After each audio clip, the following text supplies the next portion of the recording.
Our world is full of the unexplainable.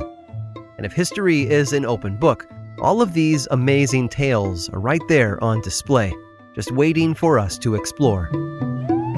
Welcome to the Cabinet of Curiosities.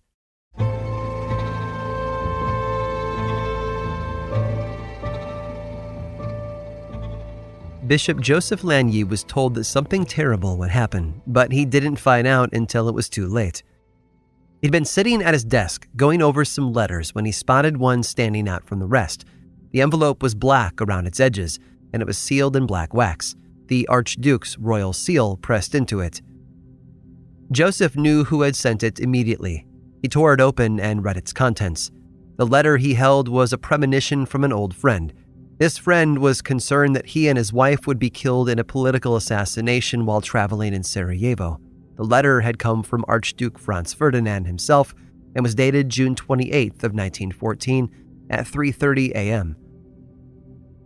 Also tucked into the envelope was a photograph. It depicted a crowd gathered near the Archduke and his wife Sophie, who were seated in the back of their car. Across from them sat a general, while their driver and another officer occupied the front seat. Two men with guns had stepped forward from the crowd and fired into the car, killing the Archduke and his wife. And then, Joseph woke up. The whole thing had been a dream. There had been no letter, no photograph, but it had all seemed so real to him. He was even crying.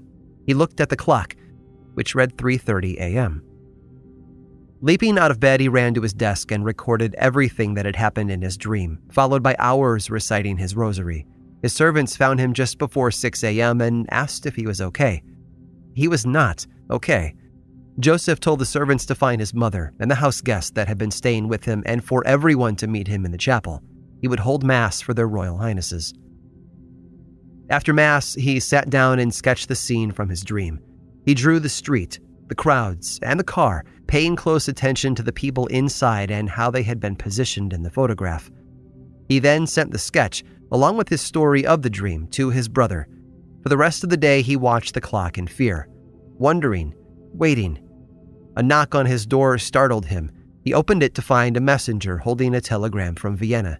Joseph looked at the clock again. It was 3:30 in the afternoon.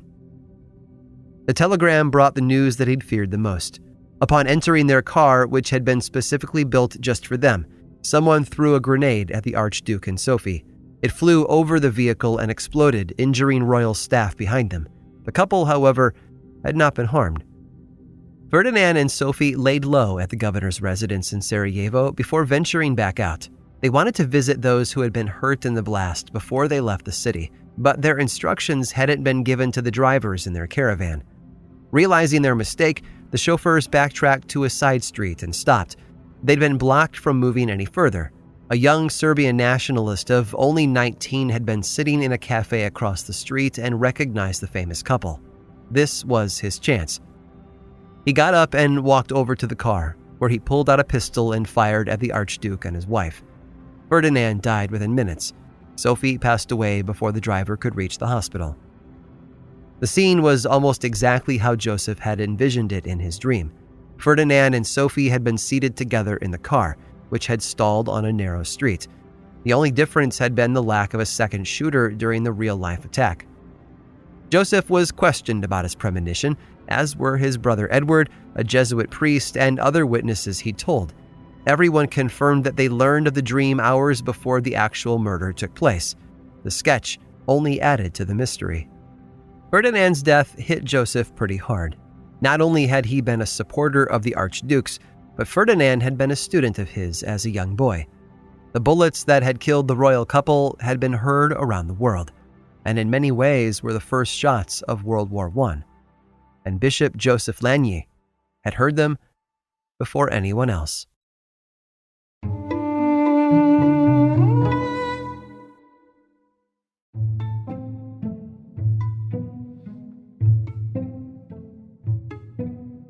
Put on a uniform, act like you own the place, and you'd be surprised how many people rush to fall in line. Famously, the Milgram experiments tested a subject's willingness to follow an authority figure's instructions, even if it meant harming someone else. At Stanford University in the 1970s, a prison experiment was set up where one group pretended to be officers and others acted as prisoners. The exercise quickly turned sour, and the student guards became authoritarian tyrants, abusing the student prisoners who accepted their abuse willingly. Con artist Friedrich Wilhelm Voigt also knew the effect a uniform would have on certain people. In 1906, Voigt had just been kicked out of Berlin after serving 15 years in prison for attempted burglary. He tried to make an honest living working for a local shoemaker once he was released, but his criminal record made him an unwanted entity in town. The local police forced him out. What they didn't know was that his supposed honest living hadn't been so honest. While he'd been employed by the shoemaker, Voigt was also working on a new scheme. He'd been scouring used clothing shops, buying and assembling pieces from different captains' uniforms to make one for himself. Just a week after leaving his job with the shoemaker, Voigt donned his makeshift uniform and headed to a local army barracks. Though his uniform was comprised of pieces of other uniforms, it was convincing enough, made more so by Voigt's confidence wearing it. He convinced a sergeant and 4 other soldiers to follow him, which they did, before he told the sergeant to leave and the soldiers to stay. Voigt then recruited another 6 soldiers from the shooting range. All the while, no one ever asked why. They simply followed orders. Voigt's uniform held immense power over them. He commanded the soldiers to accompany him by train to Köpenick, a small town that was part of the southeastern portion of Berlin. It was here where his elaborate plan would finally be set in motion. He took the soldiers to Köpenick City Hall and had them cover all the exits. The local police were brought in and instructed to arrest both the town's treasurer, von Wiltberg, as well as Mayor Georg Langerhans. Voigt charged them with corruption of the town's financial records. Langerhans demanded to see the warrant for his arrest. Voigt pointed at his soldiers and said, "These are my authority," before continuing on with his plan. He collected over 4,000 marks as evidence, then told his soldiers to take the 2 town officials to a separate facility for interrogation. Meanwhile, Voigt and the money left town in 2 carriages. He boarded a train and changed out of his captain's uniform into regular clothing, having gotten away with one of the most elaborate and fearless heists in history. But Voigt had made a grave mistake in his planning. After the details of the incident came to light, a reward was posted for information leading to his capture. Voigt had inadvertently spilled the details of his heist to his former prison cellmate, who was only too happy to claim the reward for himself. Wilhelm Voigt was arrested a few days later and charged with forgery, wrongful imprisonment, and impersonating an officer. Surprisingly, these were all lesser crimes than the one that he had committed 15 years earlier. As a result, he was sentenced to only 4 years in prison.